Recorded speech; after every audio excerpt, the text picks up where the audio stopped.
হিন্দুরাও মানুষ, খ্রিস্টানরাও মানুষ, ইহুদিরাও মানুষ, নাস্তিকরাও মানুষ। আল্লাহ বলেন, আমি এখন যেই বিষয়টার কথা তোমাদেরকে বলবো, ইহুদি, খ্রিস্টান, বৌদ্ধ, হিন্দু, নাসারাত কিংবা নাস্তিক তাদের জন্য নয়। আমি রব্বুল ইজ্জাত মানব জাতির মধ্য থেকে যেই দলটাকে পছন্দ করেছি, বেছে নিয়েছি, ওই দলটার নাম হলো ঈমানদার। জোরে কন্না সুবহানাল্লাহ। রব্বুল আলামিন বলেন, ইয়া আইয়ুহাল্লাযীনা আমানুত্তাকুল্লাহ। এ জমিনের ঈমানদারেরা রে, আমি রব্বুল আলামিনকে তোমরা ভয় করো। সুবহানাল্লাহ বলেন। আল্লাহকে কি করতে হবে? জোরে বলেন, আরো জোরে বলেন। অনেকে বলে আল্লাহকে ভালোবাসতে চায়, অনেকেই বলে আমি আল্লাহকে ভালোবাসি। যখনই নবীজির ভালোবাসার কথা আসে, আহলে বাইতের ভালোবাসার কথা আসে, তখন সে কয় না আমি আল্লাহরে ভালোবাসি। মানে নবীজিকে, আহলে বাইতকে ক্রস করতে চায়। অথচ কালামে হাকিমে বারবার মহান রব্বুল আলামিন বারবার ফরমান দিয়েছেন, ইত্তাকুল্লাহ, ইত্তাকুল্লাহ, ইত্তাকুল্লাহ। আমি আল্লাহকে ভয় করো, আমাকে ভয় করো, আমাকে ভয় করো। সাহাবায়ে কেরাম বলেন, নবী গো, রব্বুল আলামিনকে ভয় করতে হবে, আল্লাহকে কি ভালোবাসা যায় না?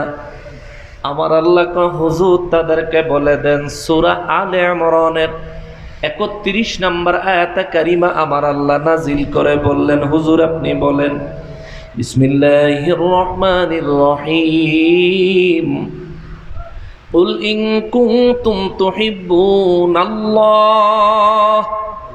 হুজুর আপনি বলেন, জগতের কেউ যদি আমি আল্লাহকে ভালোবাসতে চায়, কারো দিলে যদি আমি রব্বুল ইজ্জাতকে ভালোবাসার আশা জাগে, হুজুর তাদেরকে বলে দেন, ফাত্তাবিউনি, তারা যেন পরিপূর্ণভাবে আপনার অনুসরণ, অনুকরণ, আনুগত্য করে ভালোবাসার সাথে। আল্লাহু আকবার। চোরের অনুসরণ করে পুলিশে ভালোবাসার জন্য না ধরার জন্য? কথা কয় না কা? চোরের অনুসরণ করে পুলিশে ভালোবাসার জন্য না, তাকে পাকড়াও করার জন্যে। পীরের পিছনে মুরিদ ঘুরে পাকড়াও করার জন্য নয়, দুনিয়ার স্বার্থে নয়, লোভে নয়, ভালোবাসার জন্যে। রব্বুল ইজ্জাত বলেন, হুজুর নবী গো, বিশ্ববাসীকে বলে দেন, ইন কুনতুম তুহিব্বুনাল্লাহ, যদি তোমরা কেউ আমি রব্বুল আলামিনকে ভালোবাসতে চাও, তোমাদের জন্য পথ হলো ফাত্তাবিউনি, তারা যেন হাবিব আপনার আনুগত্য করে, আপনার অনুসরণ করে, অনুকরণ করে। তবে অনুসরণ, অনুকরণের মধ্যে ভালোবাসা বাধ্যতামূলক। কেননা আমার নবী বলেন, লা ইউমিনু আহাদুকুম হাত্তা আকুনা আহাব্বা ইলাইহি মিন ওয়ালিদিহি ওয়া ওয়ালাদিহি ওয়ান নাসি আজমাইন। যে ব্যক্তি নিজের সন্তানের চাইতে, যে ব্যক্তি নিজের পিতা মাতার চাইতে, যে ব্যক্তি তামাম জগতের সমস্ত মানুষের চাইতে আমি নবীকে সবচেয়ে বেশি ভালো না বাসলো, আমার নবী বলেন ওই ব্যক্তি পরিপূর্ণ মুমিন হতে পারে নাই, পারে নাই, পারে নাই। যেহেতু মুমিন হওয়ার জন্য নবীর ভালোবাসা শর্ত, নবীর আনুগত্য করার জন্যেও নবীর ভালোবাসা শর্ত। কথা বলেন ঠিক কিনা? বুঝলে অনেক কিছু, না বুঝলে কিছুই না। চিন্তা করলে অনেক গভীর বিষয়, আর তুচ্ছ তাচ্ছিল্য করলে বিষয়টা কিছুই না। হায়াত চিরস্থায়ী নয় রে বাবা। এই জন্য মহান রব্বুল ইজ্জাত বলেন, দুনিয়ায় কোনো মানুষ যদি চায় আমি রব্বুল আলামিনকে ভালোবাসবে, তারে বলেন সে যেন আপনাকে ভালোবাসার সাথে আপনার আনুগত্য করে। করলে ফায়দা হবে কি? করলে লাভ হবে কি? আল্লাহ কয়, এই বান্দারা সাধারণ মানুষ, এরা যে আমারে ভালোবাসবো এই যোগ্যতা এদের মধ্যে নাই, ওই খুলুসিয়াত এদের মধ্যে নাই, এদের কলবের মধ্যে ওই পরিষ্কার পরিচ্ছন্নতা পবিত্রতা নাই, যার কারণে তারা যদি আমাকে ভালোবাসতে চায় তাদের ভুল হবে। এই জন্য আপনার আনুগত্য করবে। আপনি যেমনি আমারে ভালোবাসছেন তারা তেমনি আমারে ভালোবাসার চেষ্টা করবে। যদি এমন হয় ফাত্তাবিউনি ইউহিব্বুকুমুল্লাহ, তাদেরকে বলে দেন আমাকে তারা ভালোবাসা লাগবে না, আমি নিজেই তাদেরকে ভালোবাসবো। জোরে কন্যা সুবহানাল্লাহ। আমারে দাওয়াত দিয়ে আনছেন কত কষ্ট করে, আমি নিজেই যদি আইসা বইসা থাকি, ভালো না মন্দ, কষ্ট নাই, চিন্তা নাই, টাকা লাগতো না, পয়সা লাগতো না, আয়োজন লাগতো না, নিজেই যদি আইয়া থাকি, আল্লাহ কয় আমারে ভালোবাসনের চেষ্টা তোমরা কইরো না, তোমরা আমার হাবিবের আনুগত্য করো। আমার হাবিবের আনুগত্য ভালোবাসা যদি তোমার মধ্যে 100% থাকে, আমারে ভালোবাসার জন্য রাস্তা তালাশ করতে হবে না, আমি নিজেই তোমাকে ভালোবাসবো। রব্বুল ইজ্জাতের হাবিব রাহমাতুল লিল আলামিন আমার নূর নবী বলেন, মালিক কেউ যদি কাউরে ভালোবাসে সে কত রকমের না উপহার দেয়। দেয় না? ভালোবাসলে উপহার দেয় না? আমার যুবক ভাইরা এটা ভালো কইতে পারবো, ভালোবাসলে অনেক উপহার দেয়। এক বন্ধু আরেক বন্ধুর সাথে সুসম্পর্ক থাকলে অনেক কিছু হাদিয়া দেয়, উপহার দেয়। চটপটি দোকানে খাইতে গেলে এক বন্ধু আর এক বন্ধুর বিল দিয়া দেয়। দোস্ত আমি দিলাম তুই দিও না, কয় না আমি দেখো না, আমি দিয়া দিতাছি। ভালোবাসার কারণে, ভালোবাসার কারণে আমার নবী বলেন, মালিক আপনি যেহেতু ওয়াদা দিছেন আমার উম্মতকে আপনি ভালোবাসবেন, যেই উম্মত ভালোবাসার সাথে আমার আনুগত্য করে, আল্লাহ আমার উম্মতের আপনি কি দিবেন? আল্লাহ কয় ইউহিব্বুকুমুল্লাহ ওয়া ইয়াগফির লাকুম। হুজুর আপনার উম্মতের বলেন আমি আল্লাহ যারে ভালোবাসবো তার জিন্দেগীর গুনাহ মাফ করে দিব। আল্লাহু আকবার। আল্লাহ কয় আমি ফ্রি ভালোবাসবো না, নামের ভালোবাসবো না, শুধু লেবেল লাগানোর ভালোবাসবো না। ওয়া ইয়াগফির লাকুম যুনুবাকুম, আমি রব্বুল ইজ্জাত আপনার উম্মতের জিন্দেগীর গুনাহগুলি মাফ করে দিব। মুসলমানের এই জন্য ওই মহান রব্বুল ইজ্জাত বলেন, ওই ইমানদারের দলেরা রে, হে ইমানদারের দলেরা, তোমরা আমাকে ভালোবাসতে চাইলে তোমরা ভালোবাসতে পারবা না। এই জন্য তোমরা আমাকে ভয় করো। ইয়া আইয়ুহাল্লাযীনা আমানুত্তাকুল্লাহ, ইমানদারেরা রে তোমরা আমি আল্লাহকে ভয় করো, ভয় করো, ভয় করো। এরপরে আল্লাহ কয় বলতানজুর নাফসুম মা কদ্দামাত লিগদ। বান্দারে তোর চিন্তা করা উচিত, ও বান্দা তোর চিন্তা করা উচিত। এখন মারা গেলে এখন তোর জন্য কিয়ামত। আল্লাহু আকবার। যার জন্য এখন মউত আসবে তার জন্য এখনই কিয়ামত। রব্বুল ইজ্জাত কয় বান্দারে তুই এখন মারা গেলে কি তোরে কিছুক্ষণ পরে দাফন করলে কবরের অবস্থা হইব কি চিন্তা করছনি?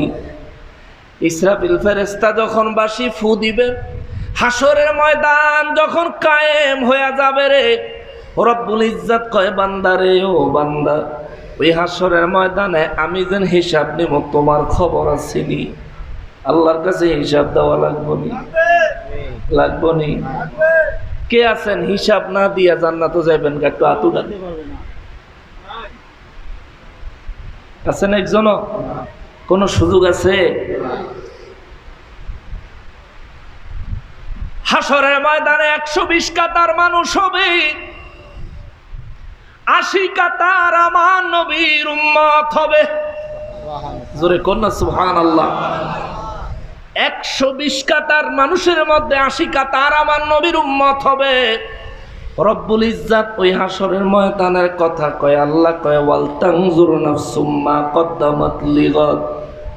বান্দা তোমার চিন্তা করা উচিত, তুমি পরকালে কালকে কবরে কিংবা হাসরের ময়দানে তুমি তোমার জীবনের আমলের কি হিসাব দিবা। তোমার চিন্তা করা উচিত তুমি এই জগৎ থেকে ওই পারে পরপারে হাসরের ময়দানে আল্লাহর দরবারে উপস্থাপন করার জন্য কতটুকু নেক আমল তুমি পাঠাইছো। এই জন্য আল্লাহ কয়, রব্বুল ইজ্জত কয় ওয়াল তানজুর নাফসুম মা কদ্দামাত লিগাদ ওয়াত্তাকুল্লাহ। ও বান্দা আমি আল্লাহকে ভয় করো। আবারও কয় আমি আল্লাহকে ভয় করো। একই আয়াতে দুইবার আল্লাহ কয় আমি আল্লাহকে ভয় করো। আমাদের মধ্যে আল্লাহর ভয় আছে না নাই? একটু সবাই জোরে বলবেন আছে না নাই? আমরা ভয় করি কাকে? জোরে বলেন কারে? সবাই বলেন না কাকে? এখানে আশেপাশে মসজিদ আছে নি? মসজিদ আছে?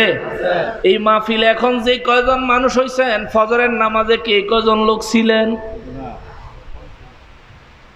ছিলেন সারাটা দিন যে পার করছেন একটাও মিথ্যা কথা বলেন না, এমন একজন খুঁজে পাওয়া দুষ্কর হবে, ঠিক না? ফজরের নামাজ যে কামাই দিলাম, বিছানায় শুয়ে রইলাম, দেখছে কি? আল্লাহর ভয় হইছে নি? দিনের বেলা যে মিথ্যা কথা বললাম সাক্ষী আছেন কে? শুনেছেন কে?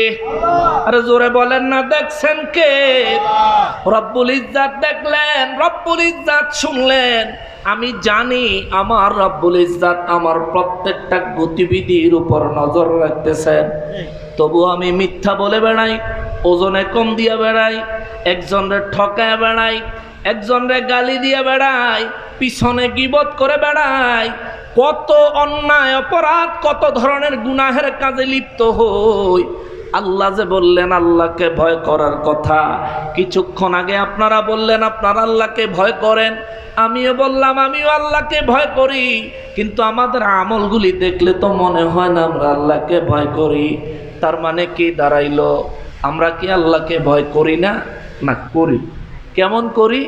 যেমন করা দরকার তেমন করি না। যদি আল্লাহকে ভয় নাই করতাম তাইলে এই মুহূর্তে এই গরমের মধ্যে এই জায়গায় বসে থাকতাম না, ঠিক না? এই জায়গায় তো আসছি কার সন্তুষ্টির জন্যে? আরে জোরে বলেন না কার? জোরে বলেন না কার?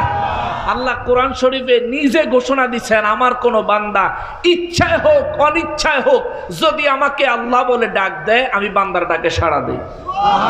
জোরে কন্যা সুবহানাল্লাহ। সাহাবায়ে কেরাম বলেন হুজুর আল্লাহ বলে ডাক দিলে আল্লাহ বান্দার ডাকে কয়বার সাড়া দেয়? নবী বলেন একবার ডাক দিলে আল্লাহ 100 বার সাড়া দেয়। আল্লাহু আকবার। এই জন্য আল্লাহ বলতে কখনো কুচুরি করেন না। গুনাহ তো করতেই আছি, একবার আল্লাহ কইলেই তো সওয়াব। 3000 আল্লাহ পাকের নামের জিকির করলে যেই পরিমাণ সওয়াব আমলনামায় জমা হইতো, আমার নূর নবীর উসিলায় উম্মতে মুহাম্মাদি একবার আল্লাহ বললে 3000 জিকিরে সওয়াব পায়। সুবহানাল্লাহ। কারো সিলায় সিন্নি খাইলা মোল্লা ছিলা না। কোন নবীর সিলায় তোমার মর্যাদা বৃদ্ধি পাইল? কোন নবীর সিলায় আল্লাহর দরবারে তোমার মর্যাদা এত উচ্চ হইল? ওই নবীর খবর নাই তোমার। তুমি আসো দুনিয়াদারি লইয়া আর তোমার ইয়াজিদ আব্বারে লইয়া। তোমার ইয়াজিদ আব্বা ব্যস্ত যাইব তোমার লইয়া, অত সোজা